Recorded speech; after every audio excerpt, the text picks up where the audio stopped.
triplex villas at Kollur, APR Projects. సిలక ముక్కు దానాని ముందుగా పిలుస్తాడే వాడు సింత పూల సీరా సాటుంగా తెచ్చిస్తాడే సిలక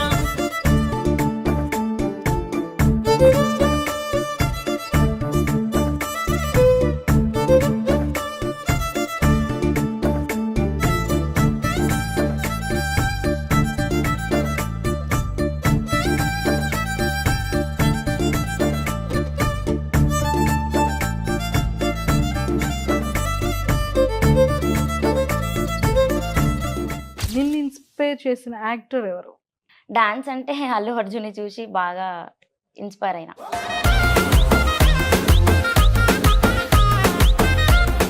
ఫాదర్ మదర్. చిన్నప్పుడే సూసైడ్ చేసుకున్నారు వాళ్ళు. నీ లైఫ్లో నిన్ను బాగా సపోర్ట్ చేస్తున్న పర్సన్స్ ఎవరు? నా ఫ్రెండ్స్. బాగా ఎమోషన్ అవుతున్నావు. నాకు పేరెంట్స్ లేరు చెప్పాలి, వాళ్ళ స్టాండ్ తీసుకున్నారు వీళ్ళు.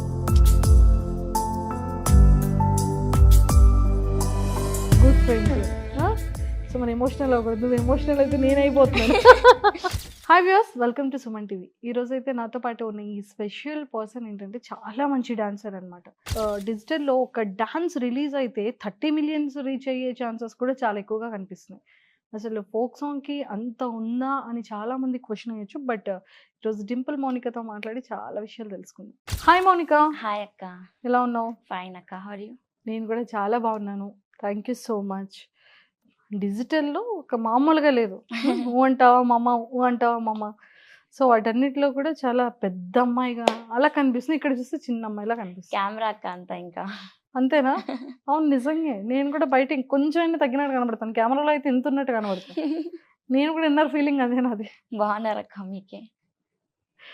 ఇంకేంటి సంగతులు? సో మొత్తానికైతే డిజిటల్లో రావడం ఎంట్రీ అనేది చాలా బాగుంది. మంచి డాన్సెస్, మంచి సాంగ్స్కి, చాలా ట్రెడిషనల్గా ఉన్న సాంగ్స్ కూడా మంచి పర్ఫార్మెన్సెస్ ఇస్తున్నారు కాబట్టి ఒక ఊపు ఊపుతున్నారు అంతా కూడా.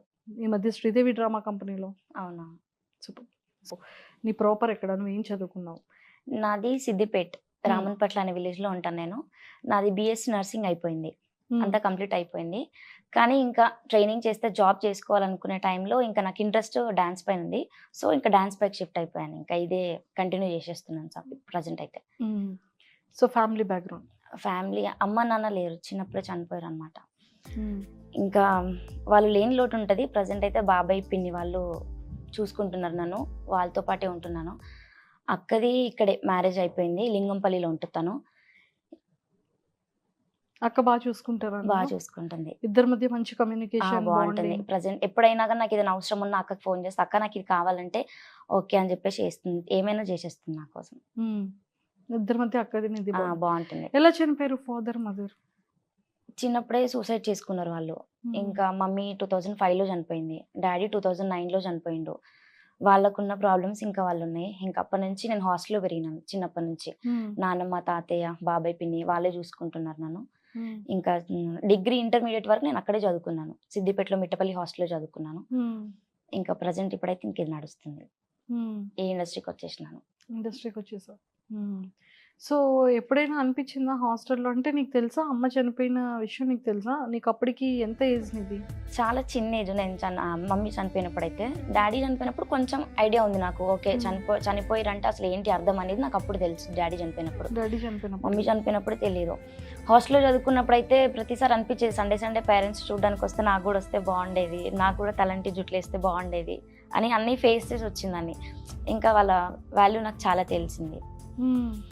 చాలా కోల్పోయినా నేనైతే వాళ్ళని. ఇక అప్పుడప్పుడు నాకు వాళ్ళు లేని లోటు అనేది తెలుస్తూ ఉంటుంది, ఉంటే బాగుండు ఈ టైంలో ఎక్కడికైనా వెళ్ళినప్పుడు నన్ను ఎంకరేజ్ చేయడానికి ఉంటే బాగుండు, నేను ఇది బాగా చేస్తున్నానా లేదా అని ఎవరైనా చెప్పడానికి ఉంటే బాగుండు అనిపిస్తుంది. సో మనం ఎంత పిన్ని బాబాయ్ వాళ్ళు చూసుకున్న పేరెంట్స్ లాగా ఉండదు, ఇంకా పేరెంట్స్ లా ఉండదు. సో ఎప్పుడైనా స్ట్రగుల్ ఫేస్ చేసిన పీరియడ్ కానీ, ఎవరికి చెప్పలేని ప్రాబ్లమ్స్ కానీ? ఇప్పుడు నేను ఎక్కడికైనా వెళ్తా షూట్స్లో నాకు కొన్ని నచ్చవు. అవి నేను చెప్పాలంటే కొంచెం ఆలోచిస్తా, ఏమనుకుంటారో. ఓకే నా కంఫర్ట్ నేను చూసుకుంటే వాళ్ళ కంఫర్ట్ ఎట్లుంటుందో తెలియదు. సో నాకు ఇంకా సతమతం అయిపోయేదాన్ని నేను అందులోనే. అప్పుడు అనిపించేది, ఒకవేళ నేను నాతో పాటు మా మమ్మీ డాడీ వచ్చి ఉంటే నేను వాళ్ళతో షేర్ చేసుకుంటే వాళ్ళు వెళ్ళి చెప్పే వాళ్ళు ఉంటారు కదా, లేరు అని చెప్పేసి ఇంకా ప్రతిసారి ఇంకా అట్లనే ఫీల్ అవుతా ఉంటా. ఇది మాత్రం నేను ఎవరికి చెప్పుకోలేను ఫస్ట్. చెప్పుకుంటే ఇప్పుడు పేరెంట్స్కి అయితే ఏవైనా చెప్పుకోగలుగుతాం, ఏ టు జెడ్ ఏవైనా చెప్పుకోగలుగుతాం. కానీ మనతో వచ్చిన ఫ్రెండ్ అయినా ఆ సిస్టర్ అయినా ఎవరైనా వాళ్ళతో అన్ని షేర్ చేసుకోలేము కదా. ఇంకా అప్పుడు ఫీల్ అవుతా, చాలా అవుతా అక్క. ఓకే. సో అలాంటి సిచ్యువేషన్ లో మనకు చాలా అనిపిస్తూ స్ట్రగుల్ ఉంటుంది. అవుతా ఉంటా. సో అంటే చదువుకున్న తర్వాత ఎప్పుడు ఈ ఫీల్డ్ లోకి ఎంటర్ అయ్యావు? నేను డిగ్రీ నాది చదువుకోవడం అయిపోగానే ఎగ్జామ్స్ రాస్తూనే వచ్చేసిన సాంగ్స్లోకి. ఒక సాంగ్ చేయగానే చేస్తానో లేనో అన్న డౌట్ ఉండేది. కాకపోతే ఒక సాంగ్ 2-3 సాంగ్స్ చేసిన తర్వాత సైడ్ డాన్సర్గా చేసినాను ఫస్ట్. తర్వాత నాకు కొంచెం మెయిన్ లీడ్ ఛాన్సెస్ వచ్చి ఇంకా అప్పటి నుండి స్టార్ట్ చేసేసిన. ఇంకా మంచి మంచి ఛాన్స్లు అంటే నా పర్ఫార్మెన్స్ని బట్టి ఇంకా ఎవరైనా సాంగ్స్ ఇవ్వడం కానీ అట్లా బాగుండేది. డింపుల్ మౌనిక అని యూట్యూబ్ లో జస్ట్ ఒక సెర్చ్ చేస్తే ఫస్ట్ 30 మిలియన్స్ వ్యూస్ ఉన్న ఫోక్ సాంగ్స్ కానివ్వచ్చు చాలా వచ్చాయి. మంచి మిలియన్స్ లో రీచ్ అయిన సాంగ్స్ అన్ని వచ్చాయి. 3 వీక్స్ కి 1.5-2 మిలియన్ వచ్చిన రీచ్ అయిన సాంగ్స్ చాలా ఉన్నాయి. మంచి మంచి పర్ఫార్మెన్సెస్ ఉన్నాయి. ఇప్పుడు పర్ఫార్మెన్సెస్ ఎందుకు తగ్గింది నీకు ఈ మధ్య కాలంలో? ఇప్పుడు అంటే ఇంకా చాలా మంది కక్ష పెట్టేసుకురు అక్క నా పైన. అమ్మ బాబోయ్! ఎట్లా అంటే ఇంకా ఒక రూమర్స్ క్రియేట్ చేసేసారు అనమాట. ఇంకా సాంగ్స్ కి టైంకి రాదు, కాల్ లిఫ్ట్ చేయదు అని చెప్పేసి. ఇంకా ఎట్లా అంటే ఈ ఫీల్డ్ లో కొంతమందికి అన్నయ్య అని పిలవకపోయారు అనుకో కొంచెం వాళ్ళకి ఇబ్బందిగా ఉంటుంది అనమాట. వాళ్ళు వేరేలా అనుకుంటారు, మనం అన్నయ్య అనుకొని వెళ్తాం. అట్లా పిలిస్తే వాళ్ళకి ఇబ్బందిగా ఉంటుంది. ప్లస్ మళ్ళీ ఇంకా టచింగ్ సీన్స్ చేయమంటారు. అట్లా ఒకవేళ నేను చెయ్యను ఏదైనా రిస్ట్రిక్షన్స్ పెట్టినా అనుకో అంతే, ఇంకా కొంచెం సాంగ్స్ తక్కువ చేసే వాళ్ళని పెట్టుకుంటారు. ఇంకా అంతే. ఇప్పుడు ప్రజెంట్ నా సిచ్యువేషన్ అదే. నేను ఫస్ట్లో స్టార్టింగ్లో చేసినాం అవి ఎలాంటివి అంటే నార్మల్వి. అదే ఇంకా వాళ్ళు అప్పుడు నాకు చెప్పేవాళ్ళు లేరు. ఇప్పుడు నేను చెప్తుంటే నేను నోరిచ్చి చెప్తే ఇంక ఇట్లా కాదు అట్లా అని చెప్పేసి చెప్పేస్తుంటారు అనమాట. సో ఇంక అందుకే నాకు చాలా తక్కువ వచ్చే సాంగ్స్ని కూడా తీసేసుకుంటున్నారు వెనక్కి. అసలు చేయనివ్వట్లేదు, నాకు రానివ్వట్లేదు ఫస్ట్ ఆఫ్ ఆల్ సాంగ్స్. అందుకే కొంచెం తగ్గిపోయింది. ఓకే. సో అంటే ఎలాంటి నువ్వు ఎలాంటి రిస్ట్రిక్షన్స్ పెట్టుకుంటున్నావు? అంటే లైక్ నీకు ఒక సాంగ్ కొరియోగ్రఫీ చేయాలన్నా, లేదు అంటే నువ్వు ఒక సాంగ్ యాక్సెప్ట్ చేయాలన్నా నీ టర్మ్స్ అండ్ కండిషన్స్ ఏంటి? నాకు సాంగ్ నచ్చినా ఖచ్చితంగా చేసేస్తాను. నచ్చినా నచ్చకపోయినా ఇప్పుడు మనకు వచ్చే పేమెంట్ని బట్టి మనం చేస్తాం. మనకు అది నచ్చింది వాళ్ళకి మనం కొంచెం ఫేమ్ అవుతాం, అది చేస్తాం. కాకపోతే కొరియోగ్రఫీలో ఏమంటానంటే నేను టచింగ్ సీన్స్ ఎక్కువ వద్దు అంటాను. టచింగ్ సీన్స్ ఒక్కటే నేను రెస్ట్రిక్షన్ పెడతాను, అంతకుమించి నేను ఇంకేం పెట్టాను.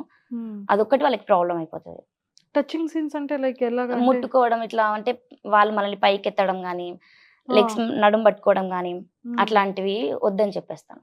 అలాంటివి వద్దని చెప్పేస్తాను. బట్ ఇప్పుడు చాలా మూవీస్ లో చాలా సీన్స్ లో ఎక్కువగా అలాంటివి చూపిస్తూ ఉంటారు కదా. అవును. అంటే కొన్ని లవ్ సాంగ్స్ రిలేటెడ్ ఉంటాయి, కొన్ని రొమాంటిక్ సాంగ్స్ ఉంటాయి. అంటే అలాంటి వాటికి నువ్వు దూరంగా ఉంటావు. లవ్ అండ్ రొమాంటిక్ సాంగ్స్ కి దూరంగా ఉంటావు. ఇంకా అలాంటి టచింగ్ సాంగ్స్ అలాంటివి ఏవి లేకుండా, అలాంటి మూమెంట్స్ ఏవి లేకుండా ఉండేవి నువ్వు ఏదైనా చేయగలుగుతున్నాను. ఓకే. సో అది ఈ మధ్య కాలంలో పెట్టుకున్నాడు నీ టర్మ్స్ అండ్ కండిషన్ పర్సనల్ గా. అంటే ఎందుకని అట్లా? ఎందుకని అంటే అక్క ఇప్పుడు చెప్పేవాళ్ళు, ఇప్పుడు నాకు పేరెంట్స్ లేరు, నాకు చెప్పేవాళ్ళు ఉండరు ఎక్కువ. నేను ఒక ఫ్యామిలీ అనుకుని వాళ్ళ దగ్గరికి వెళ్ళినప్పుడు నా సేఫ్టీ కూడా వాళ్ళు చూడాలి. ఇప్పుడు ఎవరు వచ్చి అడగరు. కొంత తర్వాత ఇప్పుడిప్పుడే అడుగుతారు కొంతమంది. ఒకవేళ వాళ్ళు అడిగితే నేను ఏమని సమాధానం చెప్పాను? ఏమని అడుగుతారు అంటే ఏ ఆర్టిస్ట్కి టచింగ్ సీన్స్ ఉండవు, నీకు ఒక్కదానికి ఎందుకు ఉంటాయి అని అడుగుతారు. అంటే నాకు ఎవ్వరు అడిగేవాళ్ళు లేరు. అదే నేనే స్టాండ్ తీసుకొని నేనే క్వశ్చన్ చేసిన అనుకో అప్పుడు నా తగ్గట్టు చేసేస్తారు కదా అని అర్థమైపోయి నేను స్టార్ట్ చేసిన అనమాట అట్లా మాట్లాడి. ఓకే. సో అందుకని ఈ మధ్య కొంచెం అవాయిడ్ చేయడం, తర్వాత ఇవన్నీ చేయడం స్టార్ట్ చేశాను. నువ్వేమైనా ఇందులో ఇక్కడికి వచ్చిన తర్వాత ఎవరితోనైనా ప్రాబ్లమ్స్ ఫేస్ చేయడం కానీ ఏమైనా చేసావా? ఎలాంటి ప్రాబ్లమ్స్ ఫేస్ చేసి ఉంటావు? చేశాను అక్క, చాలా ప్రాబ్లమ్స్ ఫేస్ చేశాను. ఏదైనా సాంగ్ గురించి, టచింగ్ సీన్స్ గురించి, దీని గురించి ఎందుకు ఇట్లా చేస్తున్నావు, అన్నయ్య అనకపోతే ప్రాబ్లం. ఇంకా సాంగ్స్ అన్ని తక్కువ చేసి అన్నయ్య అంటే ప్రాబ్లమా, అనకపోతే ప్రాబ్లం. ఇప్పుడు నేను అన్నయ్య నాకు ఇది వద్దు అది వద్దు అని అంటే ఇంకా అన్నయ్య అంటుంది ఓకే అంటే వాళ్ళ దృష్టిలో వేరే ఉంటది, మనం రిసీవ్ చేసుకునేది వేరే ఉంటది. అట్లా అంటే ఇంకా వాళ్ళ ప్రాబ్లం, మనకు నచ్చినట్లేదు కదా లైట్లే అన్నట్టు ఉండిపోతారు వాళ్ళు. ఇంకా అయితే నువ్వు అన్నయ్య అంటున్నందుకు వాళ్ళకి ప్రాబ్లం అవుతుంది.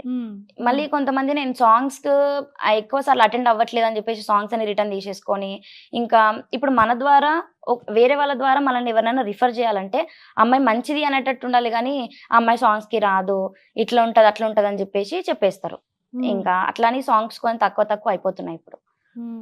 ఇది ప్రాబ్లం నువ్వైతే బాగా ఫేస్ చేసేస్తున్నా. సో ఈ మధ్య కాలంలో అంటే అలాంటి ఇన్సిడెంట్స్ బేస్ చేసి నీకు ఎవరైనా కాల్స్ లో చెప్పడం జరిగింది? చేశారు, కాల్స్ లో చేశారు. ఒక చిన్న ఇన్సిడెంట్ కూడా అయింది, అది క్లియర్ చేసేసుకున్నాం. దాని తర్వాతనే ఇంకా మొత్తం ఆగిపోయినాయి సాంగ్స్ అన్ని. అప్పటి వరకు కూడా బాగానే ఉండే. నేను ఒక ఫ్యామిలీ అనుకొని అన్నయ్య అనుకొని బాగుంటే వాళ్ళు ఇష్టం వచ్చినట్టు మాట్లాడడం, మనం ఎంత బాగున్నా కూడా కొన్ని లిమిట్స్ ఉంటాయి అక్క. ఇప్పుడు మనం ఎంత అన్నయ్య అన్న అమ్మ నాన్న ఎవరైనా అంటాం మనం వాళ్ళని, కానీ వాళ్ళు మనల్ని ఇష్టం వచ్చినట్టు అంటే మనం తీసుకోలేం కదా. అట్లా అంటే నేను తీసుకోలేకపోయినా, నేను మళ్ళీ రివర్స్ అయ్యేసరికి ఇంకా వాళ్ళకి ఇదైపోయింది నా పైన. ఇంకా